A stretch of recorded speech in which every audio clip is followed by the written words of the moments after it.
Please கவலைப்படாதீங்க mister Khan. Najma புத்திசாலியான பொண்ணு. நஜ்மாவை பத்தி மட்டும் இல்ல, நிக்கத்தை நினைச்சாலும் கவலையா இருக்க. என்னோட தங்கச்சி ஹசீனா மாதிரி ஒரு பொம்பளை குடும்பத்துல சம்மந்தம் வச்சுக்க கூடாதுன்னு நினைக்கிறேன். ஆனா அயான் தான் என்கிட்ட சொன்னான், இம்ரான் அவளோட பையன் தானா, நிக்கத் அவனை விரும்புறாளாம். ஆனா இதை என்னால் நினைச்சு கூட பார்க்க முடியல. நஜ்மாவும் மிஸ்டர் கான், இந்த விஷயத்தை பொறுத்த வரைக்கும் நாம எந்த முடிவும் எடுக்க முடியாது. இதுக்கு உண்டான முடிவு அந்த குதா தான் எடுக்கணும்.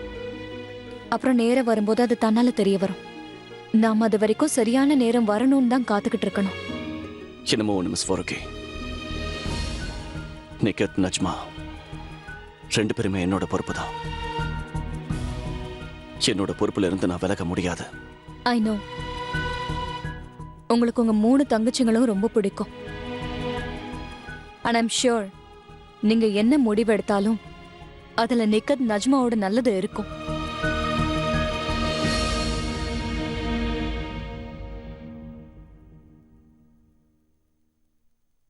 You know what, Mr. Khan? எனக்கு உங்களை பத்தின எல்லா விஷயமும் மெதுவா தான் தெரிய வருது. கோவப்படாதீங்க. ஆனா எனக்கு முதல்ல என்ன தோணுச்சுன்னா, நீங்க ஒரு ஜஹாம்பனா 6 பேக்ஸ், அப்புறம் பிடிவாதக்கார அசத் அஹமத் கான். ஆனா எனக்கு இப்போ ஒரு விஷயம் நல்லாவே தெரிஞ்சு போச்சு. நீங்க ரொம்ப அமேசிங்கான பையன், அதை விட அதிகமான கேரிங்கான அண்ணன், அப்புறம் அதை விட அதிகமான லவ் பண்ற would be husband. ஆக்சுவலி நான் அப்படிப்பட்டவன் கிடையாது.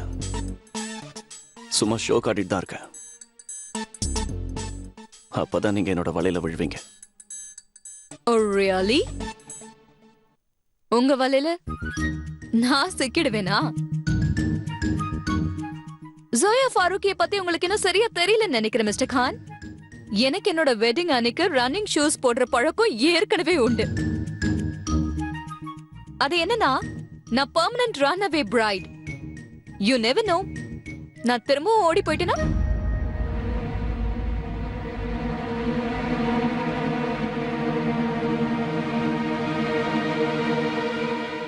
இப்ப சொல்லிட்டீங்க, திரும்பவும் அதை சொல்லிடாதீங்க.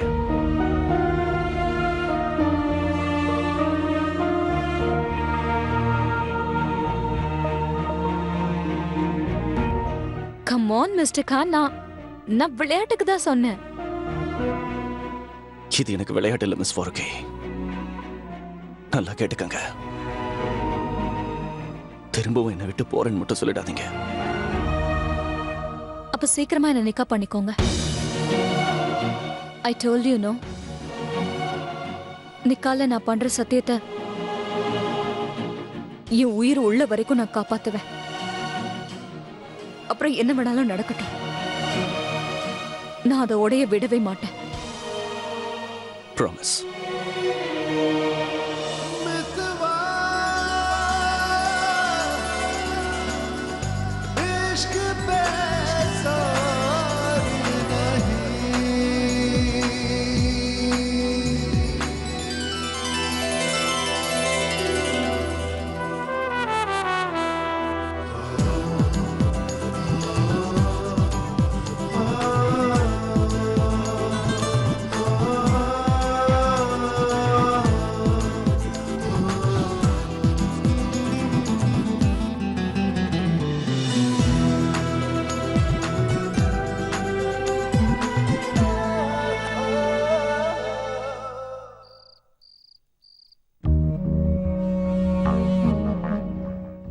மேல சத்தியமா என் தப்ப நினைச்சு நான் வருத்தப்படுறேன். நீங்க என்ன வேணாலும் எனக்கு தண்டனை கொடுங்க, ஆனா இந்த வீட்டை விட்டு உங்களை விட்டு போக சொல்லிடாதீங்க. நான் உங்களோட மனைவிங்க. அத நினைச்சுதான் நான் வருத்தப்படுறேன் ரசியா. நீ பண்ண எல்லா தப்பையும் குற்றத்தையும் மறைக்க நான் எல்லா வகையிலையும் முயற்சி பண்ணேன். ஆனா இந்த தடவை நீ பண்ணிருக்கியே பாவம், அந்த பாவத்துக்கு அல்லாஹ் கிட்ட கூட உனக்கு மன்னிப்பு கிடைக்காது. எனக்கு தெரியுதுங்க, நான் பண்ணது ரொம்ப பெரிய குற்றம்னு. அதை நினைச்சு நான் ரொம்ப வருத்தப்படுறேன். இப்ப எனக்கு நீங்க ஒரே ஒரு வாய்ப்பு கொடுங்க, ஒரே ஒரு வாய்ப்பு தாங்க. நான் உங்களுக்கு சத்தியம் பண்ணி கொடுக்கறேன், நான் இனிமே யாருக்கு எந்த தீங்கும் பண்ண மாட்டேன். உன்னோட இந்த சத்தியம், வாக்கு, வார்த்தை இதுக்கெல்லாம் இப்போ எந்த மதிப்பு இல்ல ரசியா.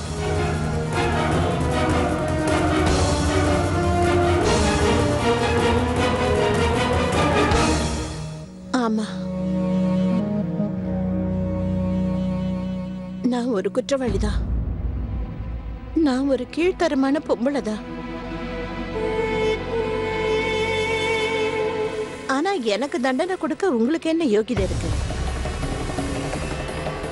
நீங்களும் ஆயிரக்கணக்கில் குற்றம் பண்ணவர்தான். மறந்துட்டீங்களா? அந்த தப்புல உங்களுக்கும் பங்கு இருக்கு.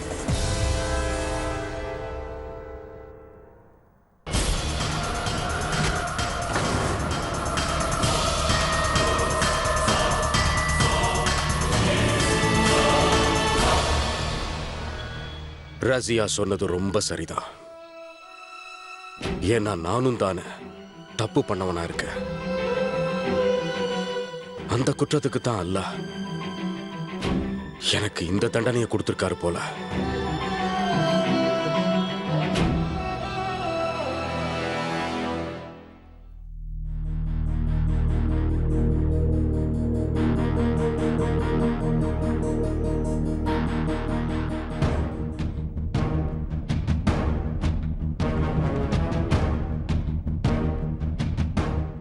இந்த இடத்துல இருந்தா நான் செத்தே போயிடுவேன். அல்லாஹ், என்னை யாராவது கூட்டிட்டு போங்க.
என்னோட பொண்ணுக்கு என்ன ஆச்சுன்னு அந்த குதாவுக்கு தான் தெரியும். இப்பவும் கூட உன் அம்மாவும் இல்லையம்மா. ஏன் இப்படி இல்ல? இது அவ பண்ண தப்புக்கு உனக்கு கிடைச்ச தண்டனையா, இல்லைன்னா நான் பண்ண தப்புக்கு தண்டனையா?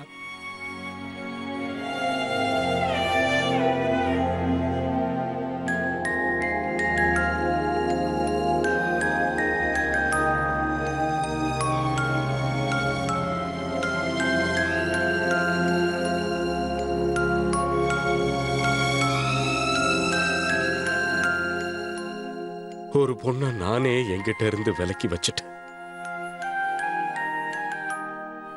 அதனாலதான் என்னோட ரெண்டாவது பொண்ணுக்கு இப்படி ஒரு நிலைமை.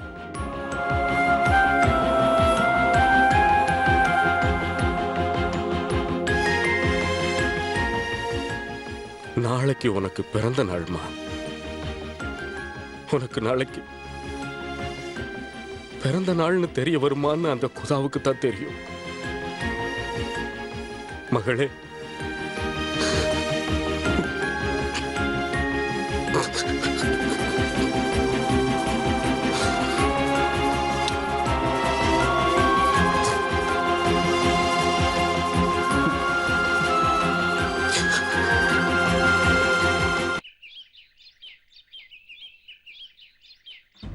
நஜ்மாவா இப்படி ஒரு காரியத்தை பண்ண நிக்கத்துக்கு பேசின மாப்பிள அவளுக்கு வேற யாருமே கிடைக்கலையா? நாம நஜ்மாவை தடுத்து நிறுத்தி ஆகணும். She has to stop this, Asha. Mummy please relax, calm down. நான் இதை பத்தி அவகிட்ட பேசிட்டேன், நீங்க கவலைப்படாதீங்க. அத்தை, இப்போ இப்போ நிக்கத் இம்ரானோட நிக்கா நின்னு போச்சு. அதனால நாம அந்த பையனை ஒரு தடவை சந்திச்சு பேசலாம். ஏன்னா நஜ்மா அந்த பையனை விரும்புறா. ஐம் ஷூர் அந்த பையன் நல்லவனா தான் இருப்பான். நாம அவனை பாப்போம். அதுக்கு முன்னாடி நிக்கத்தை பார்த்து நாம பேசி ஆகணும். அக்கா தங்கச்சிங்க வாழ்க்கையில விதி ஏன் இப்படி விளையாடுதுன்னே தெரியல. இப்ப நான் என்ன பண்றதுன்னே எனக்கு ஒண்ணும் புரியல.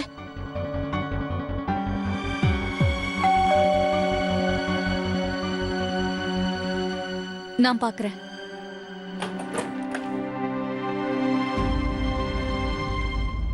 அஸ்ஸலாமு அலைக்கும். வாலைக்கும் அஸ்ஸலாம். நான் தான் இம்ரான்.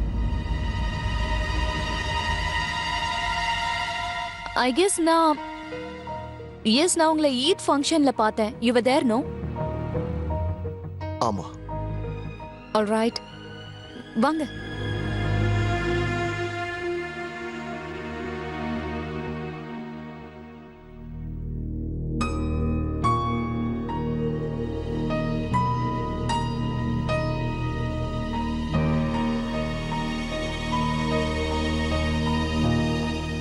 சரி சொல்லுங்க, என்ன விஷயம்? என்னன்னா நஜ்மா என்னை பத்தி உங்ககிட்ட சொல்லிருப்பா.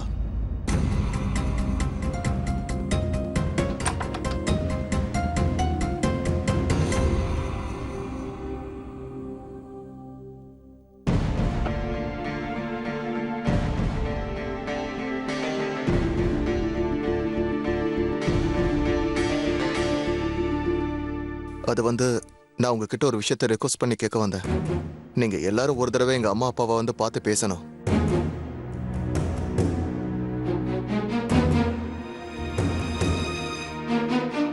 நஜ்மாவும் நானும் எந்த விஷயத்தையும் உங்ககிட்ட மறைக்க விரும்பல.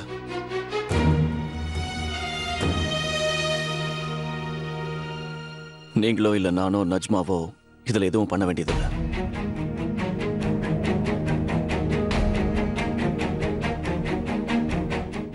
அதுக்கு முன்னாடி நாங்க நிக்கத்தை பார்த்தாகணும். நிக்கத் கிட்ட நானும் பேசத்தான் நினைக்கிறேன். ஆனா இப்ப அவங்க ரொம்ப வருத்தத்துல இருப்பாங்கன்னு எனக்கு தோணுது. அண்ணா, இன்னைக்கு உங்ககிட்ட பேசணும் போல இருந்துச்சு. இப்ப உங்ககிட்ட பேசினதுக்கு அப்புறம் தான் எனக்கு ரொம்ப நிம்மதியா இருக்கு. நிக்கத், இதுவும் பிரச்சனை இல்லைல்ல? ஏன் என்னமோ மாதிரி பேசுற? இல்லன்னா நான் நல்லதா இருக்கேன். நிக்கா நின்னு போடுறத நினைச்சு. ஆமா, எனக்கும் கஷ்டமா தான் இருக்கு. ஆனா ஒரு சில விஷயத்தை நம்ம மறந்துதான் ஆகணும். அதுதான் நல்லதும் கூட.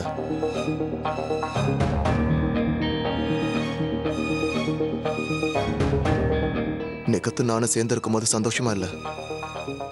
நிச்சயமா நாங்க சேர்ந்து நிம்மதியா வாழ முடியாது. அவங்களே இந்த நிக்காவை வேண்டான்னு சொல்லி ஒரு முடிவெடுத்திருக்காங்க. இந்த விஷயத்தை நான் நிக்கத்தோட வாயிலிருந்து கேட்க நினைக்கிறேன். சரி.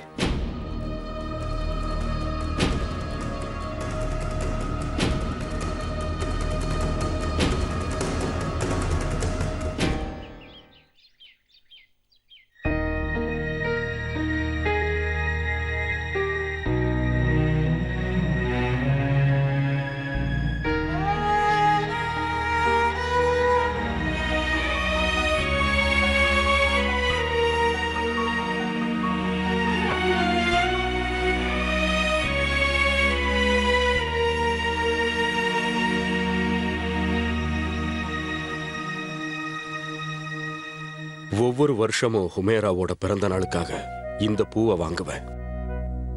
அவளுக்கு இந்த பூ தான் ரொம்ப பிடிக்கும் ஷெரீன். இப்ப இத பார்த்து அவ சந்தோஷப்படுவாளா இல்ல எப்படி எடுத்துக்குவான்னு எனக்கு தெரியல. அப்படி சொல்லாதீங்கண்ணா, தைரியமா இருங்க. ஆக்சிடென்ட்க்கு அப்புறமா நம்ம ஹுமேராவை இழந்துட்டோம் தானே நினைச்சோம். ஆனா அவ நம்ம கிடைச்சிட்டால, நம்ம எதிர்பார்க்கலண்ணா. ஆனா ஹுமேராவா கிடைக்கலையே ஷெரீன்.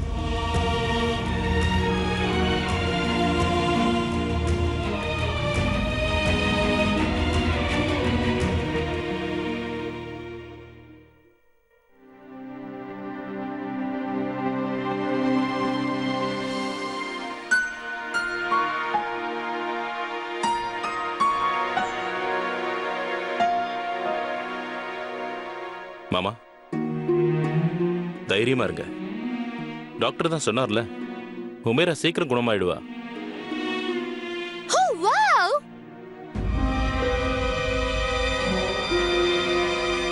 ये बटरफ्लाइज வந்துருச்சு.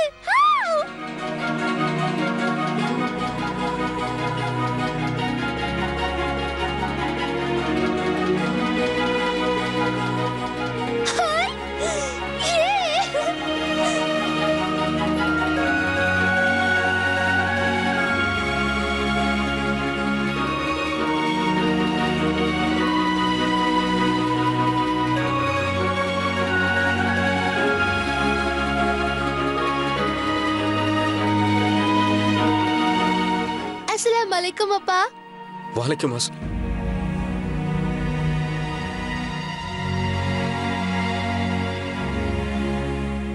என்னோட ரோசஸ்.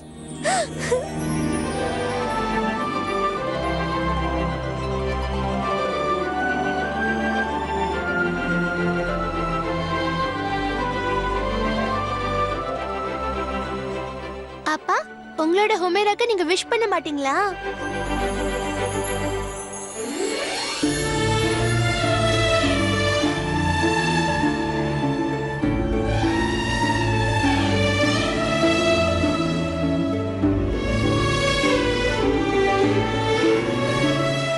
பிறந்த நாள் வாழ்த்துக்கள் மகளே.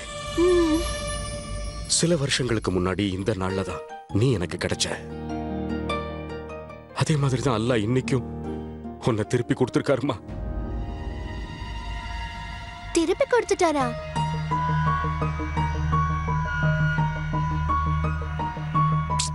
அப்பா, இந்த கதையில விடுங்க. என்னைய யாரும் எழுப்பல, பதில் சொல்லுங்க.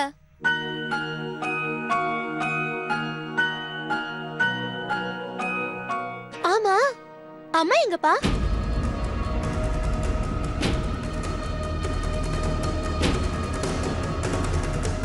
சொல்லுங்க, அம்மா எங்க இருக்காங்க? எனக்காக கபாப் பண்ணிக்கிட்டு இருப்பாங்க, சரிதானே? நான் போய் பார்த்துட்டு வரேன். அம்மா இருமா. ஹுமேரா உன்னோட அம்மா அவ சொந்தங்களை பார்க்கிறதுக்காக வெளியூர் போயிருக்காம்மா. அப்படியா? சரி. அப்புறம் அக்கா, நீங்களும் நினைப்பாம விட்டுட்டீங்க. சரி, என்னோட கிஃப்ட்ஸ் எங்க இருக்கு சொல்லுங்க. Happy birthday Humera. Thank you அக்கா. அக்கா, விஷஸ் எல்லாம் இருக்கட்டும், என்னோட கிஃப்ட்ஸ் எங்க? கிஃப்ட்ஸா? அப்புறம் அத்தை, இந்த பர்த்டேக்கு எனக்கு பிடிச்ச டிஷ் பண்ணி கொடுப்பேன்னு நீங்க எனக்கு ப்ராமிஸ் பண்ணீங்க. எங்க அது?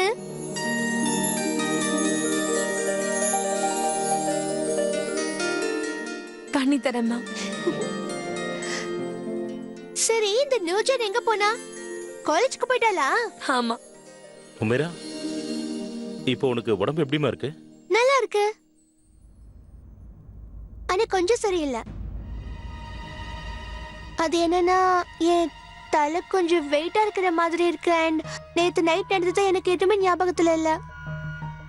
எனக்கு எப்படி இருக்குன்னா, ரொம்ப நாள் கழிச்சு எழுந்திருச்ச மாதிரி இருக்கு.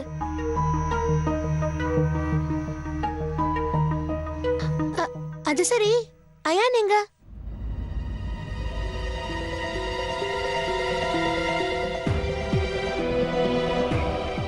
அயான் அயான் இங்கதான் இருக்கான். அங்க பாரு, வந்துட்டான்.